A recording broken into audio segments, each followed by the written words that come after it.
Suave que bolero. Bueno, la sintonía es legal. Retornamos nuevamente agradeciendo a los seguidores, ¿verdad?, de las redes sociales y nuestros radioyentes, pues el placer de su sintonía. Emery Colombi continúa con nosotros y de manera muy activa.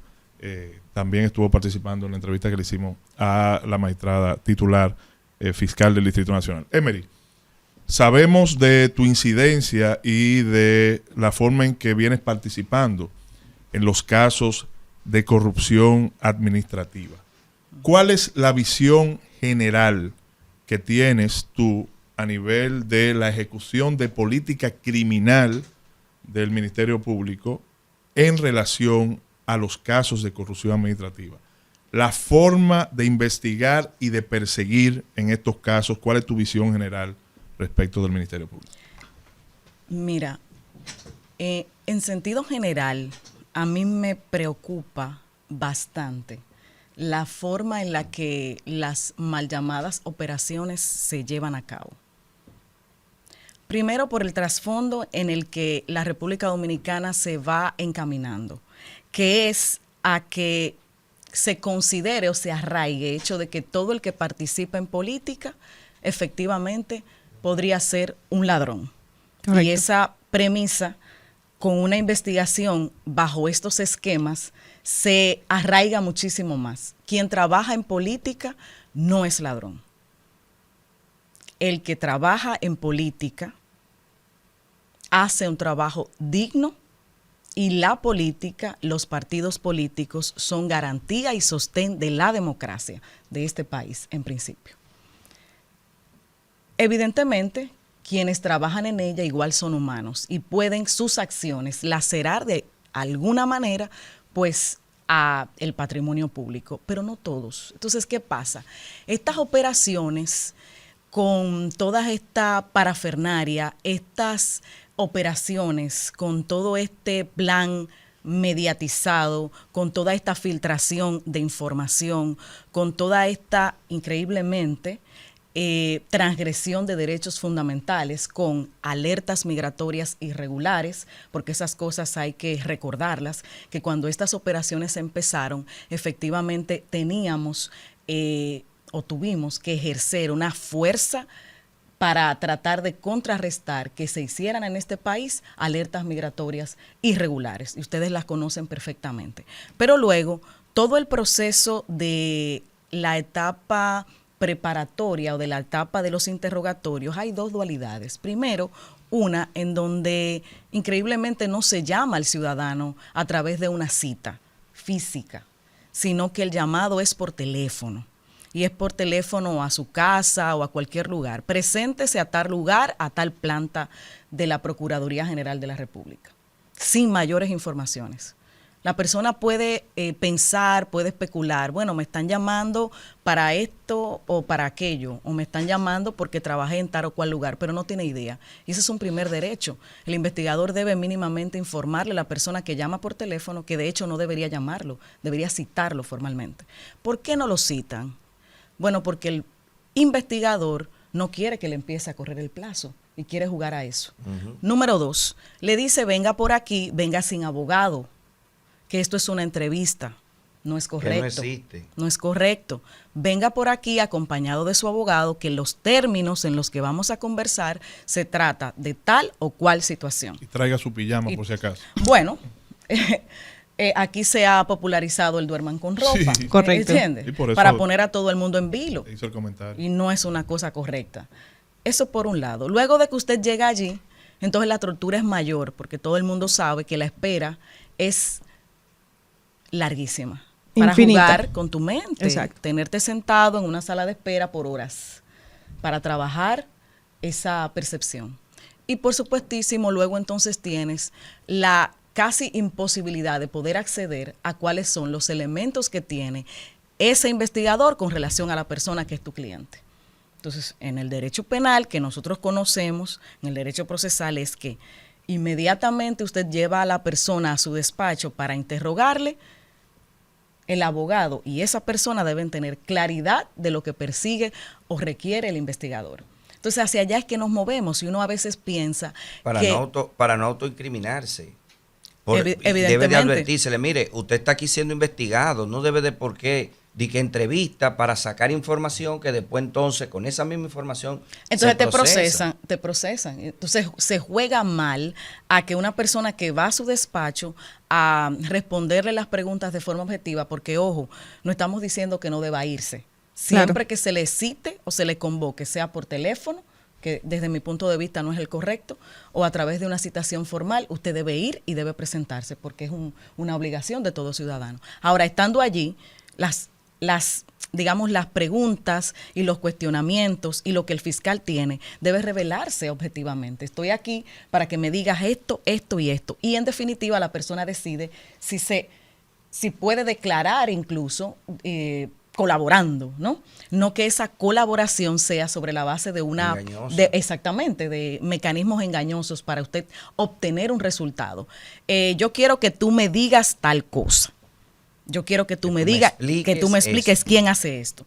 Y si efectivamente una persona bien asesorada decide colaborar, pues que lo haga racionalmente y, digamos, bien asesorado. Claro. No, mira, hay un caso, y qué bueno que tú lo citas, porque muchas veces uno invoca en los tribunales, mire, esa parte de la investigación o esa parte de la extracción de la información no se corresponde no se le leyeron sus derechos, y eso se toma muy banal.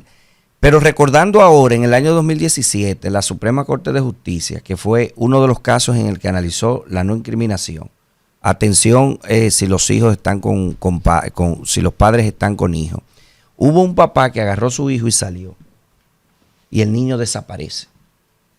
Y aparece luego, o sea, el niño posteriormente aparece en un charco, en un arroyo de ahí de un campo. ¿Sabe qué hizo la Suprema Corte de Justicia? Como la persona, el padre, lo llevó y se autoincriminó, todas las pruebas que habían deducido de la no lectura de sus derechos y advertirle de la autoincriminación, el levantamiento, todo los anuló. Algo tan sencillo y tan indeleble como la no autoincriminación, por primera vez en el año 2017, la Suprema de Justicia lo afianza. Obviamente hubo una serie de pruebas que no se contaminaron, que pudieron retener la culpabilidad de otra cosa, pero pudo poner en contexto, y si la acusación se hubiese dependido todo de eso, el proceso se va completo. Ahora, Emily, sí, la posición de nosotros los medios. Vamos a entrar en un tema. ¿Los medios influyen o no influyen a favor o en contra de esos procesos porque se quiere público y las relaciones de poder ya parecen hermanos, el poder político y los medios de comunicación? Vamos a denunciar eso. Quiero saber tu opinión. Sí, sin duda los medios influyen, claro que sí, generan una presión en todos los actores. Genera presión en los investigadores, en los fiscales, que en definitiva saben que deben recolectar evidencia a cargo y a descargo. Pero ¿qué pasa? Que si la presión social pide prisión preventiva, pide encarcelamiento de esa persona, pues evidentemente la medida de coerción que van a solicitar será siempre la mezcla que tenemos ahora. 1 año, complejidad, ¿verdad? Y prisión preventiva. Exacto. Siempre. Entonces, las tres, es correcto. Y evidentemente los jueces también se ven presionados por todo ese clamor, en donde hay de alguna forma, inseguridad, mucha delincuencia, el caso se hace viral en redes sociales, pues eso genera que el ojo de toda la sociedad esté a la expectativa. ¿Qué va a fallar el juez? ¿Qué va a solicitar el fiscal? Pero sí, y digamos, los medios están autorizados, y es parte de su rol, saber, enterarse, incluso tener sus posiciones. Ahora, ¿qué nos corresponde a nosotros? Que los medios sepan, que los jueces sepan y que los fiscales sepan que quienes trabajamos en el derecho, a lo único que nos debemos es a la Constitución y a las leyes. Y si en definitiva la Constitución dice que las medidas de coerción son excepcionales, ¿por qué un medio de comunicación debe estar exigiendo que se imponga o no prisión preventiva? Hablemos mejor y coloquemos en la mente del dominicano que la prisión es la excepción, pero eso a veces no conviene. No, correcto, no conviene. De hecho, la gente se siente frustrada cuando no se impone prisión y la espera. Exacto. Entonces yo digo, no te sientas frustrado porque no se ha impuesto prisión preventiva. El caso no ha terminado. La investigación puede seguir. De hecho, la magistrada lo ha dicho, apelaremos en la reciente llamada y continuaremos el proceso. Si usted siente que la investigación puede seguir, no tiene necesariamente que pedir prisión, pero siempre se entiende que cuando no se impone prisión, ya se ha perdido el caso y se le pierde interés. Creo que es muy valiente de su parte colocarse en el escenario del debate muy específicamente. Hago mucho match porque muy específicamente con uno de los casos de las mal llamadas operaciones en ese sentido, estoy muy de acuerdo como las menciona, Calamar. A mí me parece gravísimo, no solamente con ese, sino con todas las anteriores, la narrativa que se le ha querido dar, independientemente de que tú seas un ministro de N cosa o fuiste director general de X cosa, ya eres parte del sector público, entonces ya eso te hace corrupto. Tenemos ahora, además de los jueces del Poder Judicial, tenemos jueces mediáticos. Y desde el mismo momento, Gustavo, en que tu nombre acapara la atención pública, ya tú eres un delincuente. No, y eso es peligrosísimo. Twitter es un tribunal de la Inquisición. Correctísimo. Me parece y un Estado totalmente autoritario. O sea, Twitter, tribunal de la Inquisición y Estado autoritario. Una locura, pero desde la tendencia, con seguridad no tendrá un buen resultado. Pero desde la perspectiva de las autoridades, por ejemplo, en ese caso en particular, yo me leí las 1.220 y pico de páginas que tiene. Y a mí, debo decirlo aquí claramente, yo nunca entendí como especialista en materia de prevención de lavado cómo a uno de los tres o dos de los tres principales acusados le pusieron prisión preventiva. De hecho, yo no entendí ni siquiera cómo, y voy a decirlo claramente, cómo al ex ministro de la presidencia lo involucraron en ese caso, porque el caso básicamente te dice lo siguiente, literalmente esto es lo que dice, señores. Fulanito estuvo supuestamente en una reunión con el primer mandatario de ese momento en su despacho, quien a su vez dijo o instruyó a estas personas que estaban ahí, más de un ministro u autoridades, a buscar dinero para una pre-campaña a sabiendas, y cito al Ministerio Público, de que se trataba de dinero ilícito. Caramba, o sea, tú me estás metiendo preso a una gente y lo estás condenando por vida, Mira, por el hecho de que tú tengas un chisme, básicamente. El tema, antes que tú intervengas, sí, ya casi para que tengas la posición final. El tema de los juicios paralelos en el sistema de justicia penal son una realidad. Sí. Los juicios paralelos, los procesos paralelos son una realidad, obligando incluso a las partes, ustedes que han estado en caso, yo que he estado. Yo, por ejemplo, no me permitiría asumir una representación ya en estos temas de corrupción administrativa sin que se nombre una gerencia estratégica de comunicación.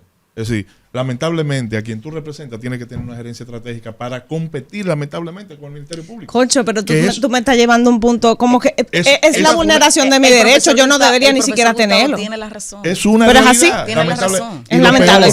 Porque hay un embate desde el escenario de la autoridad. Señores, antes del cumplimiento de las 24 horas del depósito de la solicitud de medida coerciva, ya la medida la tiene todo el mundo. En todo Eso WhatsApp, antes no se daba. en todo. Realmente, hacen programas en vivo para poder cuestionar si tal y o comienzan cual a salir. Los periódicos hacen una sección y cosas. En los casos a tomar pedacitos mediante ese. Y en los casos de homicidio, asesinato, cualquier caso, no solamente corrupción administrativa, comienzan a salir las evidencias, que no son pruebas, hasta que pase la audiencia preliminar, comienzan a salir las evidencias del caso, comienzan a filtrarse. ¿Quién es el responsable de eso? O sea, no solamente que tú tienes que montar una comunicación estratégica, es que las evidencias comienzan a salir una vez se le solicita la imposición de medida. Y la medida, que el proceso es público para las partes, sí, comienza a ser público para todo el mundo. Yo veo en los procesos penales un antes y un después. Cuando eso se incrementó o se institucionalizó, fue con el caso Agosto. Ustedes lo recuerdan, que salieron los videos de todas las mujeres. No, se vendían en los semáforos. Exacto, en CDs, me acuerdo como ahora. Eso se hizo un uso. Se vendían en los semáforos. Y con relación al caso Calamar, puedo decirte que en el caso de la persona a la que represento, pienso que ni los fiscales pensaban que se iba a imponer prisión preventiva. Ninguno merecía estar en prisión preventiva. Dentro de esos investigados, algunos tenían dos años yendo al despacho de los investigadores a responder preguntas. Le solicitaban permiso para salir del país. Esa sola actitud te dice que es una persona que no se va a sustraer del proceso. Y en el caso de la persona que represento, el señor Peralta, pues muchísimo menos. Nunca fue convocado, se le convoca el primer día, el 18 de marzo. Su entrevista fue bastante trivial, de temas incluso nada relativos a la investigación, y al siguiente día una orden de arresto. ¿Sobre la base de qué? Sobre la base de que fue ministro de la presidencia, pero ¿cuáles son los hechos concretos que tú dices? Y como bien señalas, en esa medida de coerción, ¿cuáles son sus hechos? ¿Cuál es la norma que ha transgredido? Porque ahora pareciera que lo que estamos persiguiendo son los fondos que reciben los partidos políticos para hacer campaña. Ojo con eso en la República Dominicana.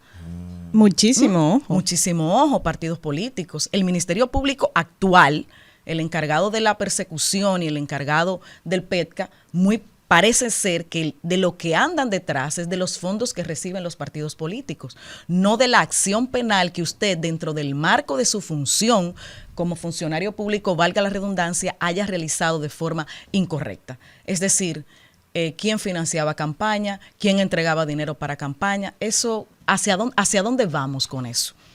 ¿Cuáles son las casas del sector externo de los partidos políticos? ¿Hacia dónde vamos con eso? Ojo con eso, que para allá es que vamos. Ya es un tema. En sentido general, profesora, ¿cuál es su visión sobre el resto de los procesos de esta naturaleza en la República Dominicana? ¿Tenemos esperanza de retomar un camino saludable, o usted cree que podría esta misma narrativa seguir incidiendo? Yo confío, aunque el profesor Manzano quizá no tanto, pero yo siempre confío en los jueces de la República Dominicana. Las medidas de coerción siempre son una fiesta, un espectáculo, sí. Pero luego, cuando el proceso toma su cauce natural, como el río, todo baja. Y una muestra es el caso, por ejemplo, Antipulpo. Muy poca prensa vaya. ¿Usted lo sabe, profesor? Casi nadie. Prácticamente nada sale en los medios de comunicación. Entonces eso baja la tensión y los jueces se enfocan en lo correcto. Verificar si se ha transgredido o no la norma. Y yo confío en la justicia dominicana. Confiamos. Yo creo que Emery debe volver. Y debe de volver por más tiempo, porque hoy ha sido el único sábado que hemos tenido muchas cosas al mismo tiempo. Pero tiene que volver y vamos a hacerlo así lo propio. Agradecemos a la comunidad jurídica, también a la comunidad en sentido general, por escucharnos. Nos vemos y sigan en sintonía con el programa. Así es, sin dejar de recordarle, profesor, ¿a usted le gusta el merengue? Sí, me encanta, me encanta. Usted sabe que nosotros tuvimos un programa especial aquí sobre el derecho de autor, propiedad intelectual, con Fausto Polanco, quien en un momentito estará aquí en cabina. Entonces, invitarle a ustedes de que la población, nosotros vamos a cambiar el nombre, Fausto, al programa. Invitar a la población, o sea, recordarle a la población que tiene derecho al merengue. Y el derecho al merengue empieza en breve con Fausto Polanco, la institución más grande. Y que aquí está el merengue. La institución más grande del pensamiento jurídico en radio se despide. La sintonía es legal siempre. Certifícate. Bye.